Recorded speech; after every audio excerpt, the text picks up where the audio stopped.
আমাদেরই গল্প। নাটকের শুরুতেই দৃশ্যটি শুরু হয় একটি হোটেলের বদ্ধ কামরায়। সামির আর মেহেরিন ছিল। তখনই পুলিশ সেখানে হানা দেয়। পুলিশ কর্মকর্তা ঘরে ঢুকেই অত্যন্ত কড়া গলায় সামিরকে উদ্দেশ্য করে বললেন, এই আসো, চলেন, থানায় চলেন। থানায় গেলেই বুঝবেন আমরা এখানে কেন। অসহায় সামির কাঁপা কাঁপা গলায় প্রশ্ন করল, মানে কি, কোনো কারণ ছাড়া আমরা কেন থানায় যাব? পুলিশ কর্মকর্তা তখন বিদ্রূপের হাসি হেসে বললেন, আরে কারণ ছাড়া কেন হবে? আপনারা হোটেলে মেয়ে নিয়ে ফুর্তি করে বেড়াবেন আর পুলিশকে তার কাজ করতে দেবেন না? হাউ সেলেকাস, চলেন চলেন। সামির তখন মরিয়া হয়ে পুলিশের হাতে পায়ে ধরে বলল, স্যার প্লিজ, ও আমার ওয়াইফ। কিন্তু পুলিশ তাতে মোটেও গলল না। সে ঝামটা দিয়ে বলল, আরে সবাই প্রথমে ওয়াইফই বলে। থানায় যান, থানায় গিয়ে ইন্টারোগেশন হবে, সেখানে আমরা আইডেন্টিফিকেশন চেক করব। মেহেরিনও চিৎকার করে বারবার বলতে লাগল, আমি সত্যি ওর ওয়াইফ। কিন্তু পুলিশ কর্মকর্তা ধমক দিয়ে থামিয়ে দিলেন। তিনি বললেন, আপু, যা বলার থানায় গিয়ে বলবেন, এখানে কোনো সিন ক্রিয়েট করতে চাচ্ছি না, নিয়ে নেন, গাড়িতে ওঠান। সামির তখন পুলিশের হাতে আটক হয়ে বারবার অসহায় কণ্ঠে বলতে লাগল, আপনাদের ভুল হচ্ছে, আরে আমরা হাজব্যান্ড ওয়াইফ। এরপর দৃশ্যপট বদলে যায়। আমরা দেখতে পাই সায়রা আর ফাহাদের রুমের দৃশ্য। সায়রা তার কাপড় চোপড় লাগেজে ভরছে। ফাহাদ এসে তাকে বাধা দিয়ে বলল, এই টি শার্টগুলো কেন নিচ্ছ? এটা নেয়ার দরকার নেই তো। সায়রা খুব গম্ভীর আর রাগী গলায় জবাব দিল, এগুলো তোমার না? ফাহাদ কিছুটা ইতস্তত করে বলল, আমার, কিন্তু টি শার্টগুলো তো এই বাসাতেই থাকে, নিতে হবে না। সায়রা তখন ফাহাদকে খোঁচা দিয়ে বলল, ও, তার মানে এখানে তোমার আবার আসার ইচ্ছে আছে? এসে কি করবা? মেহেরিন তো নাই।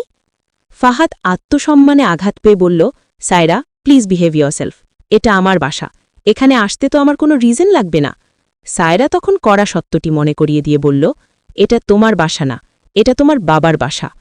ফাহাদ তর্কের খাতিরে বলল, ওই একই, যেটা আমার বাবার সেটা তো আমারই। কিন্তু সায়রা একদম শেষ কথাটি জানিয়ে দিল, তোমার একার না, সামিরেরও আছে, টি শার্টগুলো লাগেজে প্যাক করো। পরের দৃশ্যে আমরা দেখি এক বিষণ্ণ সকালের নাস্তার টেবিল, যেখানে বসে আছে মামা আর ফারহানা। মামা ফারহানাকে তাগাদা দিয়ে বললেন, নাস্তা নিয়ে বসে আছিস কেন, নাস্তা খা। ফারহানা কান্নাসিক্ত কণ্ঠে বলল, মামি, বাসাটা ফাঁকা ভালোই লাগতেছে না। আঞ্জুমান অর্থাৎ মামি অবাক হয়ে জানতে চাইলেন, কেন? ফারহানা করুণ সুরে বলল, কেউ তো নাই, একা একা বসে কি খাবো? মামা তখন ফারহানাকে সান্ত্বনা দিয়ে বললেন, এই যে আমি আছি, নে খা। কিছু নিচ্ছিস না কেন? চপছ না? এই নে, এটা দিয়ে খা, ভালো লাগবে। পায়েস খেতে খেতে মামা হঠাৎ খুব আবেগপ্রবণ হয়ে পড়লেন। তিনি বললেন, এই পায়েস খেয়ে কি মনে হচ্ছে জানো? আমার মায়ের কথা মনে পড়তেছে। ঠিক এই সময় গল্পের মাঝখানে সামিরের একটি পুরনো কষ্টের স্মৃতি ভেসে ওঠে।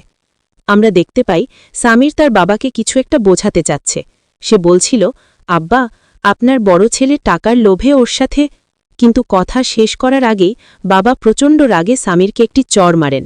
তিনি চিৎকার করে বলেন, চলে যা আমার সামনে থেকে, চলে যা, আর কোনোদিন আমার সামনে আসবি না, যা যা, চলে যা। গল্পের পরের অংশে আমরা দেখি সামির তখন থানা হাজতে বন্দী। বাইরে পুলিশ কর্মকর্তা বসে আছেন। সামির মিনতি করে বলল, ভাইয়া, আমার ফোনটা একটু দেবেন? পুলিশ কর্মকর্তা না দেখিয়েই বলে দিলেন, ফোন দেওয়া যাবে না। সামির তখন ডুকরে কেঁদে উঠে বলল, একটা কল করব, দেন না। আপনারা তো আমাকে বিশ্বাস করেন না, আমার ফ্যামিলিকে তো জানাইতে হবে যে আমরা এখানে আছি, দেন না। কিন্তু পুলিশ কর্মকর্তার মন গলল না, তিনি তার কাজ করে যেতে লাগলেন। গল্পের এই পর্যায়ে আমরা দেখি ছাদের উপর এক করুণ দৃশ্য। মামা তখন প্রচণ্ড মানসিক যন্ত্রণায় ছটফট করছেন। তিনি ফারহানাকে সামির ভেবে ভুল করে বকা দিতে শুরু করলেন। মামা বললেন, কিরে, এই ছাদ আর টং দোকান ছাড়া কোথাও বসার জায়গা নেই? আলে বাবা, কাজকর্ম কিছু একটা কর, কতদিন আর বাবার ঘাড়ে চড়ে চড়ে খাবি? তিনি আক্ষেপের সাথে আরও বললেন, বড় ভাই ইনকাম করছে আর বাবার পেনশনের টাকা, ব্যাস, আর কোনো চিন্তাভাবনা নেই। এর মধ্যে তো একটা বিয়েও করে ফেলেছিস, নিজের বউয়ের জন্য কিছু একটা কর। মামা ফারহানার চোখের দিকে তাকিয়ে আরও কঠোর সুরে বললেন, কিছু বললে তো হাঁ করে তাকিয়ে থাকিস ফিলোজফারের মতো। কিছু করতে না পারলে আমাকে বল, আমি করি এই বয়সে। মুদি দোকান তো দিতে পারবো না? ফারহানা হতভম্ব হয়ে বলল, মামা, তোমার কি হয়েছে? কি বলতেছ তুমি এসব? টং দোকান, কাজ করতে চাই না? কি কাজ করব আমি? আমার তো কাজ পড়াশোনা করতেছি। আর আমি সামির ভাইয়া না, আমি ফারহানা। ঠিক তখনই মামি এসে মামাকে ধমক দিয়ে বললেন, আপনি কি হুঁশে আছেন? এটা ফারহানা, আমাদের ছোট নবাব তো চলে গেল, আপনি তার গায়ে হাত তুললেন। মামা তখন নিজের ভুল বুঝতে পেলে ভেঙে পড়লেন। তিনি বললেন, আমি হ্যাঁ বাবা হিসেবে গায়ে হাত তুলেছি, ও যদি আর ফিরে না আসে। মামি তাকে সান্ত্বনা দিয়ে বুঝিয়ে বললেন, ফিরে আসবে না মানে? আরে আমাদের নবাব, তার তো কোনো রাজ্য নাই, সে কই যাবে? বড় জোর শ্বশুর বাড়ি, সেখানে কদিন থাকবে? 2 দিন, 3 দিন, 5 দিন, তারপর তো ফুরুত করে আপনার কাছেই চলে আসবে। এসব নিয়ে এত টেনশন করেন না তো। এখন বসেন, কি খাবেন বলেন? চা, কফি? আমি কিন্তু কফি খুব ভালো বানাই, বসেন তো। অনেক নাটকীয়তার পর সামির থানা থেকে মুক্তি পায়। পুলিশ কর্মকর্তা তাকে ছাড়ার সময় বললেন, এখানটা একটা সাইন করে দেন আপনি। Thank you. আচ্ছা শুনুন, ওনাদেরকে যে হোটেল থেকে ধরে এনেছি সেই জায়গাটা অপরাধের একটা আড্ডাখানা। Abduction, illegal trafficking, drugs, prostitution, এগুলো সেখানকার নিয়মিত কাহিনী। অফিসার সামিরের দিকে চেয়ে আরও বললেন, অভিযানের সময় আসলে এত যাচাই বাছাই করা সম্ভব হয় না কে কোনটা। নেক্সট টাইম যে কোনো হোটেলে গেলে একটু জেনে বুঝে যাওয়া উচিত। খেয়াল রাখবেন please. Thank you so much. নিয়ে যান। গল্পের শেষে আমরা দেখি সায়রা আর ফাহাদ বাসা থেকে চলে যাওয়ার জন্য তৈরি হচ্ছে। ফাহাদ ফারহানাকে বলল, এই আম্মা কই রে? ফারহানা জবাব দিল, রুমে, মামা মামি। ফাহাদ তার বাবাকে ভক্তিভরে সালাম দিয়ে বিদায় নিল। ফাহাদ বলল, আব্বা, আমরা বাসায় যাচ্ছি। সায়রা আসছে তো অনেকদিন হয়ে গেল, এখন তো ওদিকে যাওয়া দরকার। শাশুড়ি আঞ্জুমান ঘর থেকে বেরিয়ে এসে বিষণ্ণ কণ্ঠে বললেন, কে কোথায় যাইতেছে? সায়রা বলল, আমরা অনেকদিন তো ছিলাম, বাসায় যাচ্ছি। শাশুড়ির চোখে যেন জল চলে এলো। তিনি শুধু বললেন, ও। ফাহাদ আবারও বুঝিয়ে বলল, ওদিকে একটু কাজ বাকি রয়ে গেল, অফিসও কাছে, তাই সায়রা বলল যে। সায়রা তখন মামির হাত ধরে করুণ সুরে বলল, মা, আপনারা কবে আসবেন আমার বাসায়? আমি তো অনেক দিন ছিলাম না। শাশুড়ি কোনো মতে চোখের জল সামলে বললেন, আসব, আসব মা।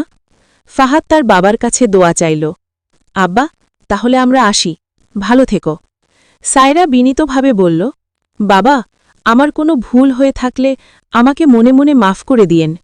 ফাহাদ তার মাকে পরম আদরে জড়িয়ে ধরে বলল, মা, আমি আসব তো, ফোনে তো কথা হবে।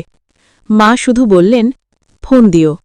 ফাহাদ বিদায় নিতে নিতে বলল, মা প্লিজ, ফোন দিব পৌঁছায়। ফি আমানিল্লাহ, যাও। গল্পের শেষ দৃশ্যে আমরা সামির আর মেহরিনকে দেখি এক অনিশ্চিত ভবিষ্যতের মুখে দাঁড়িয়ে। মেহরিন মলিন মুখে সামিরকে প্রশ্ন করল, সামির, এখন আমরা কোথায় যাব? সামির লম্বা এক দীর্ঘশ্বাস ফেলে মেহরিনের দিকে তাকিয়ে বলল, দেখি, আগে হোটেলে যাই, ব্যাগ ট্যাগ নেই, কোনো একটা ব্যবস্থা তো হবেই। মেহরিন আকুতি করে বলল, আমাদের বাসায় চলো না। কিন্তু সামির খুব শান্ত অথচ দৃঢ় গলায় উত্তর দিল, তোমাকে তো একবার বলছি, তা হয় না। বন্ধুরা, এভাবেই শেষ হল আজকের নাটকটি। প্রতিটি চরিত্র যেন আমাদের জীবনেরই কোনো না কোনো অংশ। সামির আর মেহরিনের জীবন এখন কোন দিকে মোড় নেবে তা সময়ই বলে দেবে।